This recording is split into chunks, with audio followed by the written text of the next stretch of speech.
Dans le domaine du transport, le centre de gestion intégré de la mobilité a été visité par le ministre des Transports.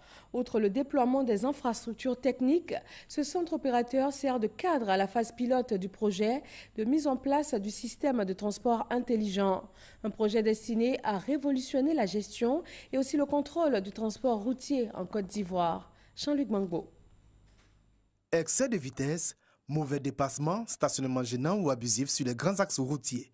Aucune infraction routière n'échappe à ces agents devant leurs écrans. Nous sommes dans les locaux du Centre de gestion intégré de mobilité à Trècheville, le laboratoire de mise en œuvre du système de transport intelligent STI, un projet dont le ministre des Transports est venu constater l'évolution. Nous sommes capables aujourd'hui, tout en restant ici, de surveiller la circulation, de voir ce qui se passe sur nos routes, de repérer ceux qui ne respectent pas le code de la route, de leur envoyer des messages pour leur dire qu'ils n'ont pas respecté le code de la route. D'ici la fin de l'année, le système devrait être totalement opérationnel. C'est le 6 février 2019 que le gouvernement a adopté en Conseil des ministres la communication relative au projet de mise en place d'un système intelligent de la gestion de la circulation routière.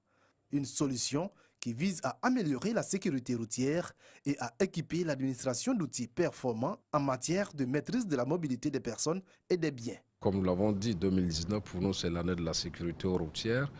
Nous continuons de travailler pour que sur la route, l'incivisme cesse, sur nos routes, que les contrôles techniques soient effectués, que les passagers, nos frères et sœurs, voyagent dans de meilleures conditions de sécurité, que la route ne soit pas un danger. Le projet STI est fin prêt.